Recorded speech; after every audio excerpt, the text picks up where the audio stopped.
Have you ever felt like your greatest contributions went unseen? That your past triumphs were dismissed as irrelevant? We live in a world that often celebrates the loud and the new, sometimes forgetting the quiet strength that truly holds us together. Imagine dedicating your life to something profound, only to be overlooked, or worse, disrespected. Today, we delve into the untold journey of a hero who understands this feeling all too well, a veteran whose quiet sacrifice speaks volumes, reminding us that true honor is often woven from silence and persistence. Join us as we uncover a story that will challenge your perceptions and reignite your belief in the timeless value of experience.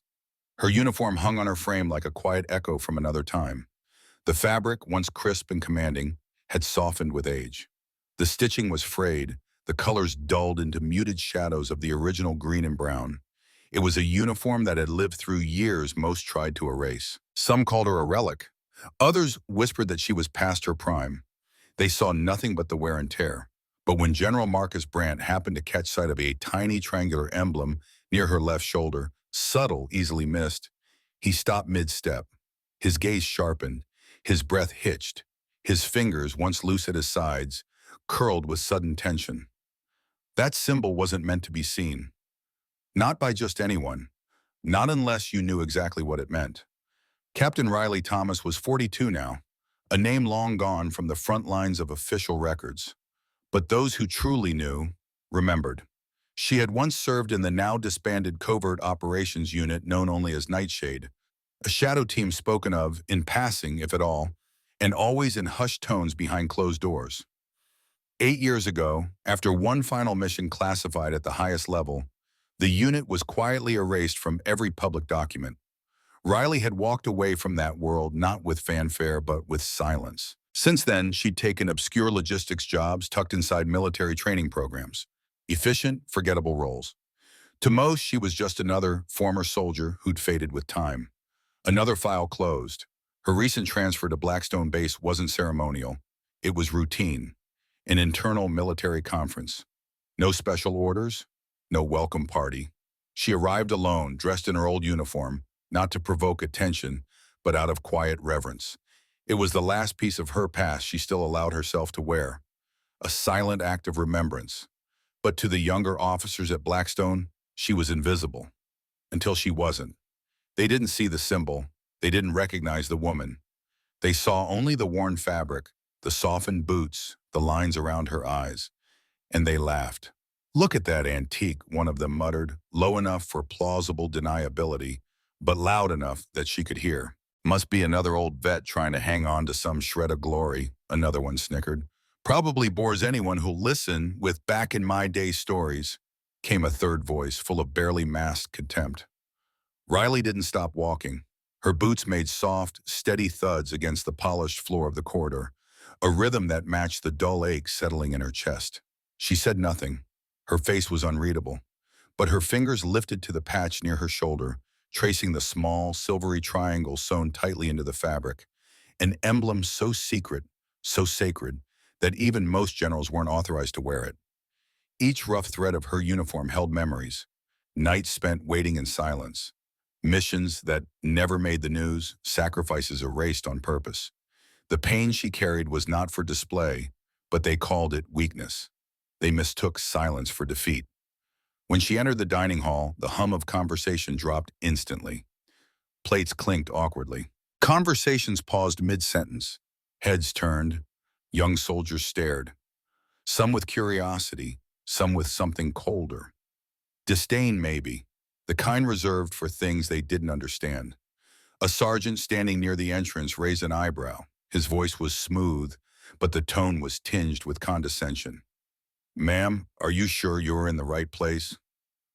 Riley didn't reply with words. She simply nodded, walked calmly to a small table in the far corner, and sat down alone. She pulled out a small black notebook, its cover worn smooth with time, and began writing in tight, controlled strokes. Around her, the murmurs continued. The room buzzed with subtle cruelty. One lieutenant leaned into a nearby group, glancing toward her table. "I heard she used to be somebody," he said with mock seriousness. "Hard to tell now. Important in what? The Civil War?" Laughter followed, quiet but sharp.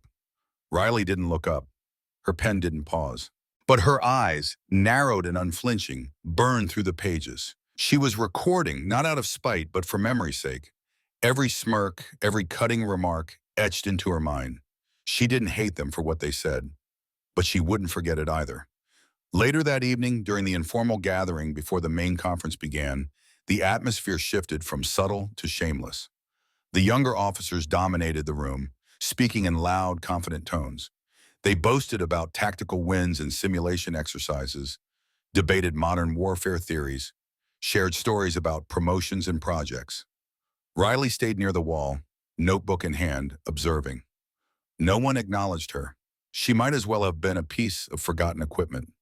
Then one young commander saw her and couldn't resist the urge to perform. He walked over with a wan, too-practiced smile, making sure his voice would carry.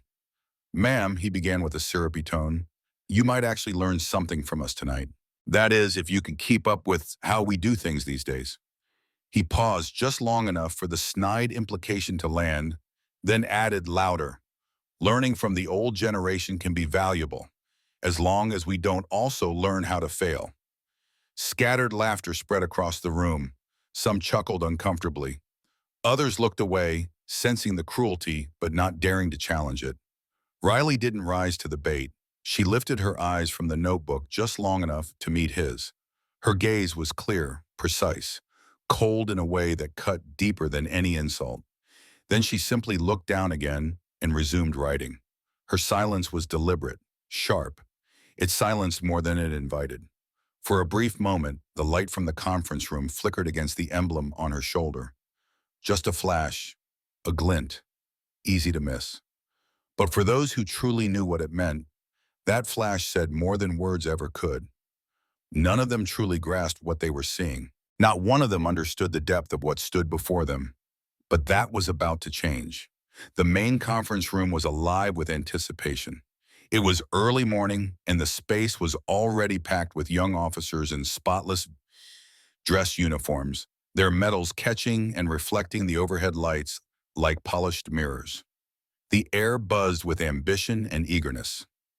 Into that room, quietly and unnoticed at first, stepped Riley Thomas.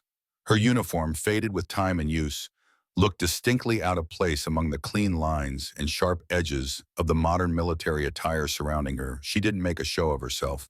She simply slipped into a seat in the back corner, as if she were just another shadow in the room. The conference opened with talks on cutting-edge strategies and tactical innovation. One after another, young commanders took the stage, presenting slick slideshows and confidently projecting visions of the future. Their voices carried certainty, pride, and a hint of arrogance. Riley listened silently, her weathered fingers steadily working across her notepad. She wasn't just writing down key points, she was documenting the subtle undercurrent in the room, a dismissal of everything that came before.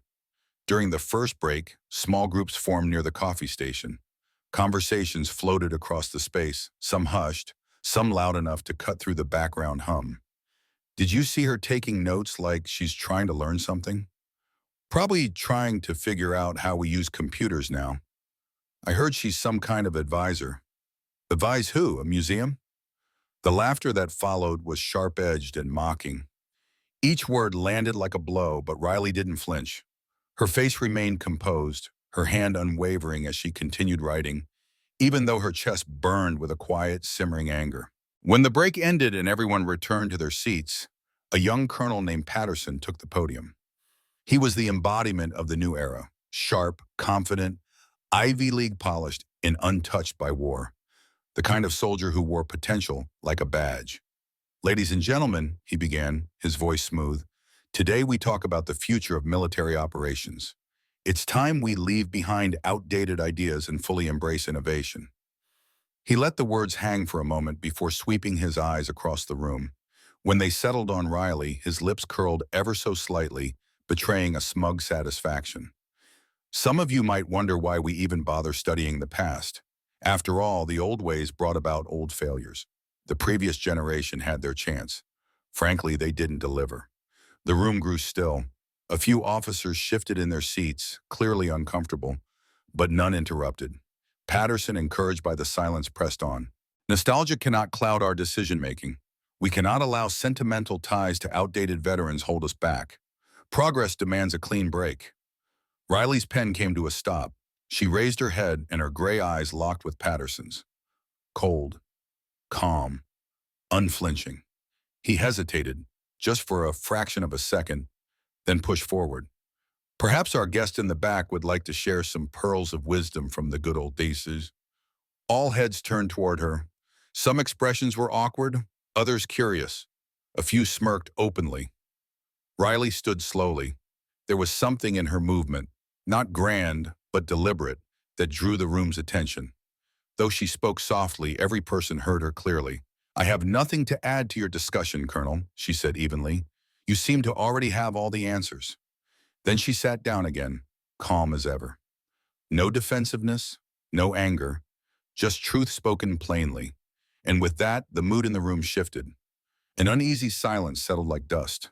Patterson gave a quick laugh, trying to reclaim control. "Well, there you have it. Sometimes experience teaches us when to stay quiet." A few forced chuckles followed, but the moment had soured. The laughter didn't land the way it had earlier. The sting had lingered. Riley reopened her notebook and resumed writing. She didn't do it out of spite. Her notes weren't for revenge. She wrote down Patterson's name, his rank, his words, because she knew that someday, when the theories were tested in the crucible of reality, those words would echo with a different weight. Patterson's voice carried on in the background, spinning tales of hypothetical warfare and simulations. But the energy in the room was no longer with him. As Riley adjusted the sleeve of her worn uniform, an unconscious, almost habitual motion, just a sliver of an emblem peeked out, a gleam of silver against aged fabric. It was a quiet reminder of something none of them had asked about, but maybe should have. Then the doors at the far end of the room opened. In stepped General Brandt. The entire room changed in an instant. Conversations died mid-sentence. Officers straightened in their seats without even thinking. Brandt didn't need to speak to command the room. His presence did that for him. 30 years of service, decades of earned authority, and a battlefield legacy that required no explanation. Whatever came next, the tone of the room would never be quite the same. It to the photos buried deep in classified files, grainy images, most with faces obscured or blurred, yet unmistakable now in person. She hadn't aged much, just sharpened, like steel honed over time, quiet, composed, alert. General Brandt finally spoke, his voice low, edged with disbelief. "You were with Nightshade." Riley didn't flinch. "I was." He exhaled slowly, almost reverently, the weight of that truth sinking in. "I thought Nightshade was disbanded after Iron Shield." "I thought all of you—" His words trailed off. "Some of us walked away," Riley said simply. "Some didn't get the chance." Silence stretched between them. He knew better than to ask details. Not here, not now. What mattered was what stood in front of him. A living legend no one recognized, a soldier his officers had just finished mocking, a woman whose presence contradicted everything he thought he knew about the chain of command. Brandt took a step closer, his expression unreadable, but his tone full of intent. "Why are you here, Riley? Why now?" Riley's eyes met his without hesitation. "Same reason I always was, to serve." That answer shook him more than any intelligence report ever had. There was no arrogance in it, no ego, just conviction. Brandt ran a hand through his graying hair, trying to make sense of the day that had just been turned inside out. "You could have told someone. You could have pulled rank." "And said what?" she replied quietly. "That I used to be part of something no one's supposed to know existed? That my service record doesn't officially exist?" He couldn't argue with that. She had a point, a dangerous razor-sharp point. Brandt leaned against the edge of the table. "The emblem," he said, "when I saw it, everything came flooding back. We owe you more than we'll ever be able to put into words, and I let them treat you like a relic." "I don't need thanks, sir. I need competence," she said not unkindly. "That room's full of people making decisions without understanding what those decisions cost." He winced. "We've grown too comfortable with theory, too distant from consequences." Riley nodded. "And that distance gets people killed." Brandt stood up straighter, his jaw tight. "You're Not going back in there like that. Not as the woman in the old uniform. You're Captain Thomas, and you've earned every bit of that rank 10 times over. She didn't respond right away. Then, with respect, sir, I never stopped being Captain Thomas. They just stopped looking closely enough to see it. The truth of it settled like dust in a quiet room. Then Brandt gave a slight nod. Well, they're going to start seeing it now. He reached for the intercom panel near the door. I want a full command level briefing with Captain Thomas at 1500 hours. Attendance mandatory. Cancel the rest of Patterson's session. She watched him with something like wary appreciation. That's going to ruffle feathers. Let them be ruffled, he said. They've been too smooth for too long. Brandt turned to face her again, his voice steady. You're not alone anymore, Riley, and I'm not letting your experience go to waste. We need you. Something in her posture relaxed, just barely. Then let's get to work. They exited the briefing room together, no longer general and anonymous officer, but two soldiers who'd seen too much, said too little, and finally recognized each other in the same war, just years apart. The corridor outside seemed different now, like the base itself was waking up, and as they walked side by side, the whispers followed them again. But this time, they weren't about who she used to be, they were about who she was now. He compared it to memories buried deep within classified files he'd read long ago, Operation Iron Shield, August 15th, 2017, the mission that, officially, never existed. Riley's face remained unreadable, but her fingers moved instinctively toward the insignia sewn onto her shoulder, a subconscious gesture as old emotions stirred beneath the surface. I thought Nightshade was completely wiped out, Brandt said, his voice weighted with disbelief and something close to grief.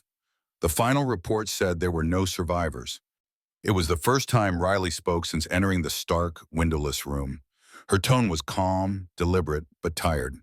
There were 3 of us left after the extraction, she said. Command decided it was better for the world to believe none of us made it. Better for who? Brandt asked, his brow furrowing. For everyone, she replied. The mission was too volatile.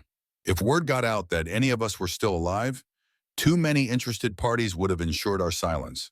Permanently. Brandt sank into a nearby steel chair, the weight of history catching up to him.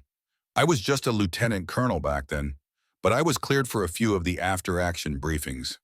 I read the reports about what your team prevented, the disappearance of nuclear material in Somalia, the dismantling of a terrorist network planning synchronized attacks across 3 continents.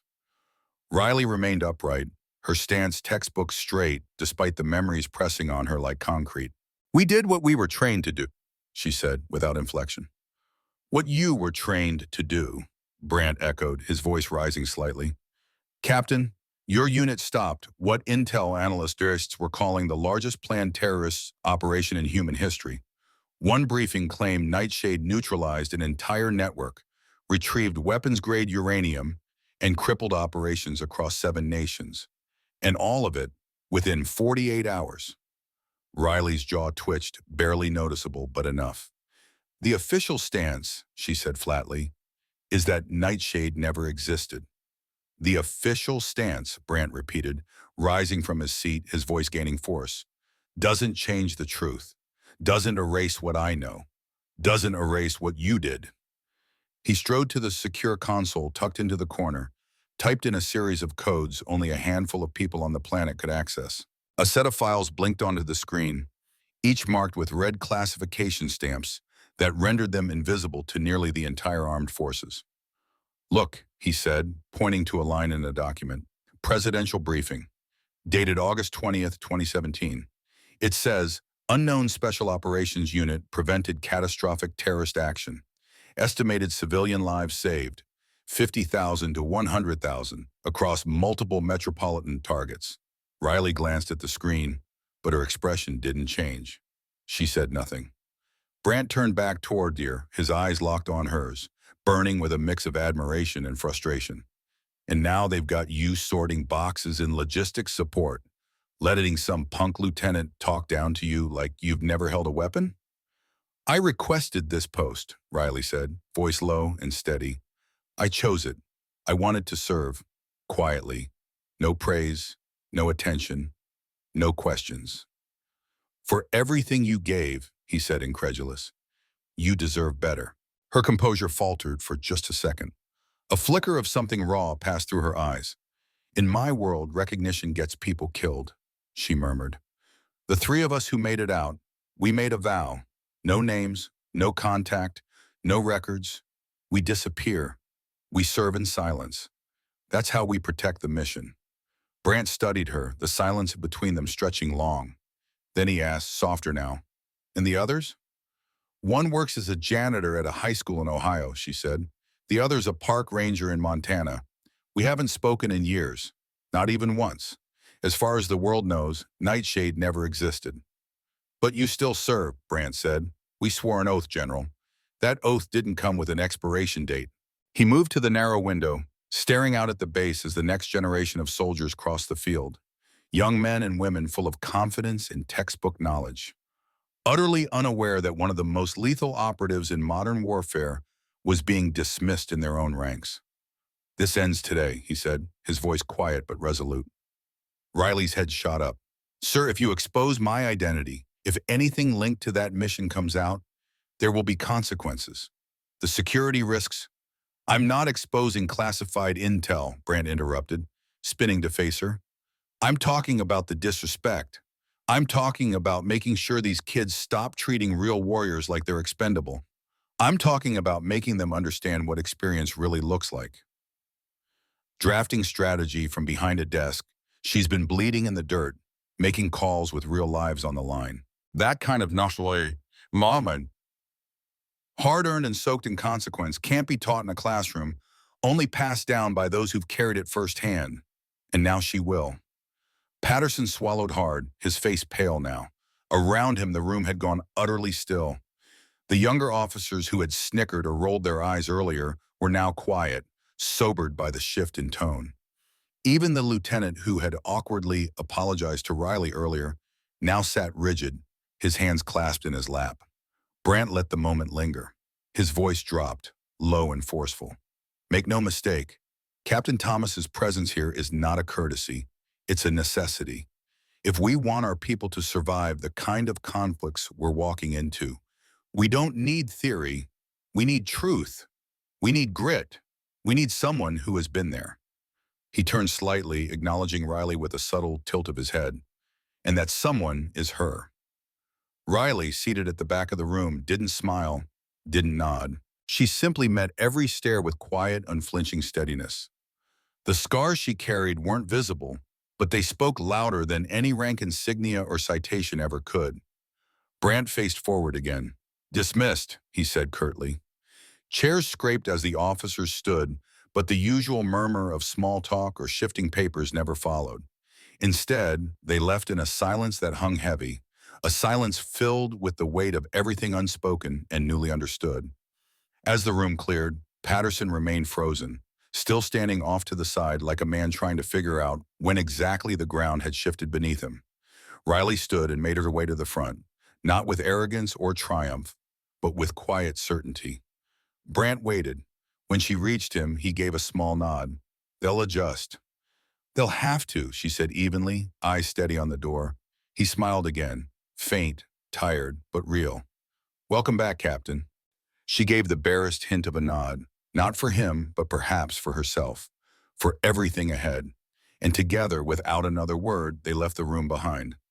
Practicing drills in artificial conditions was one thing, but she had made real choices.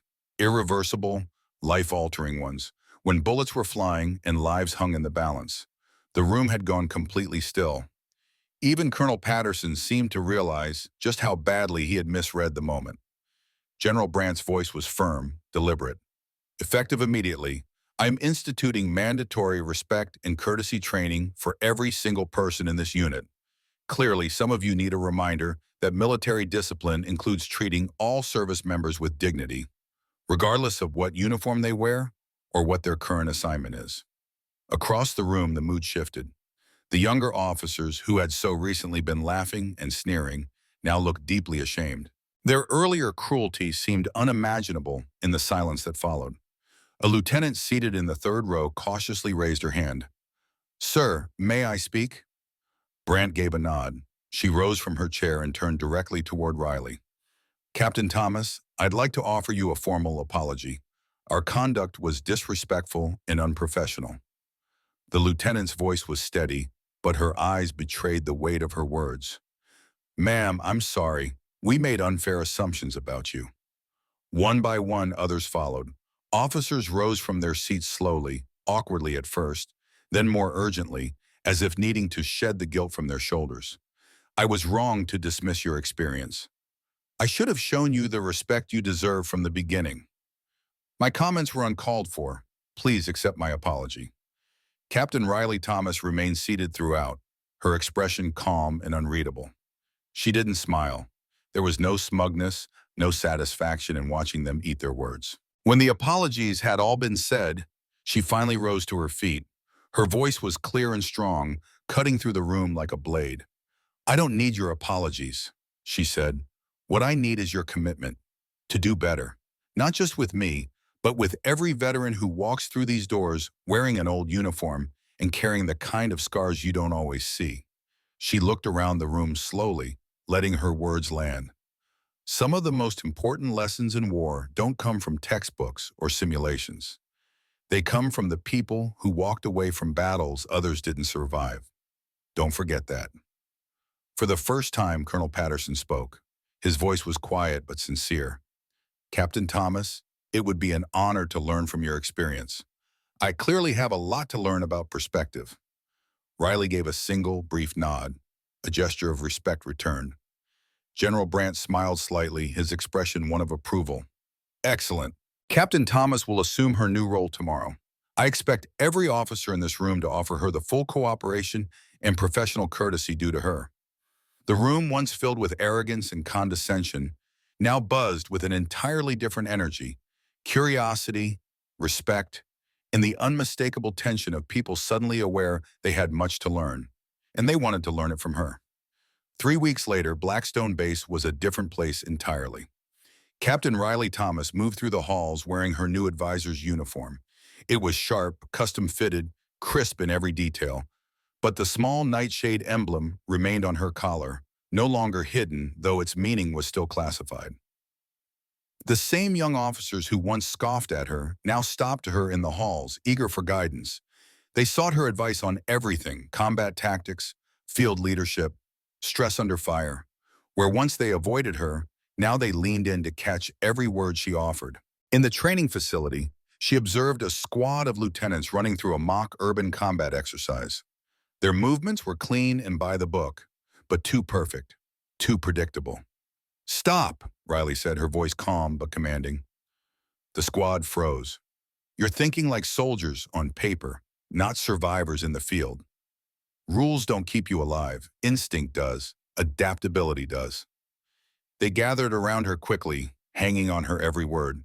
In real combat, the enemy doesn't follow your training schedule. They don't care about your formation drills. What saves your life out there is knowing when to throw the manual away. Sometimes that means crawling 6 hours through swamp mud to stay out of sight. Sometimes it means breaking every rule you were taught, because that's what gets your team home. The lesson was clear. Textbook knowledge had its place, but experience carried a different weight, and now they finally saw her for what she was, not just a relic of past wars, but a living, breathing guide forged by them. That night, long after the sessions ended and the sun had gone down, Riley sat at her desk reviewing training reports. Her eyes moved quickly, noting trends, assessing weak points, making mental corrections. A soft knock sounded at the door. "Come in, Colonel," she said without looking up. He stepped in quietly, holding 2 steaming cups of coffee. Without a word, he placed one gently on her desk and lowered himself into the chair across from her. His voice, when it came, was soft, almost hesitant. "I wanted to thank you," and he began, his eyes steady. "You could have ended my career without even trying. But you didn't." Riley looked up from the stack of reports in front of her. Her expression remained composed, but her voice carried a calm sincerity. "That was never what I wanted, Colonel. We all have something to learn from one another." A hint of shame crept into Patterson's voice. "Still, I acted like a fool. Let pride and arrogance lead the way. I forgot what mattered." Riley gave a small nod, her tone firm but not unkind. "The line between a good officer and a great one isn't about never failing. It's about what we do after we fail, whether we let it define us or teach us. A rueful smile tugged at Patterson's lips. Then I've got a long road ahead of me, a lot to learn. We all do, Riley replied, her gaze thoughtful. That's what makes us human. When Patterson finally rose and exited, the room grew quiet again, save for the rustling of paper as Riley turned back to her reports. Yet her eyes didn't stay on the pages. Her thoughts had already drifted elsewhere, to the people who had once stood beside her in the shadows of forgotten missions. She thought of the janitor in Ohio, once a brilliant strategist, now scrubbing floors with quiet dignity. The park ranger in Montana, whose calm presence once steadied a team under fire, now guiding hikers along winding trails. Each of them had found a new way to serve, not for medals or recognition, but because service was in their bones. They continued to fight in ways the world never noticed. Riley's hand moved to the small emblem on her shoulder, fingers brushing over it with quiet reverence. A faint smile curved her lips. Some battles were fought in the open, under bright lights and with roaring applause. Others, equally vital, unfolded in the quiet, in the shadows, where the only witnesses were one's own conscience and the lives silently changed. The world often rushed to celebrate the loudest voices, the most visible victories. But Riley had learned a deeper truth, that true honor was often stitched together with silence, shaped by persistence, and carried forward by those who asked for nothing in return. She had chosen a life away from the spotlight, but when duty called, she stepped forward, not to be seen, but to do what was right. The uniform she wore now might be newer, cleaner, free from the scars and grime of the past, but the lessons she had earned in it hadn't faded. That modest emblem on her shoulder was more than fabric. It served as a quiet reminder to everyone on the base that respect must be earned, not demanded, that the weight of experience is worth more than polished titles. And that quiet service, the kind that endures, that expects no applause, never loses its place. She didn't need them to remember her name, only that some soldiers never stopped serving. Not in fanfare, not in silence, always.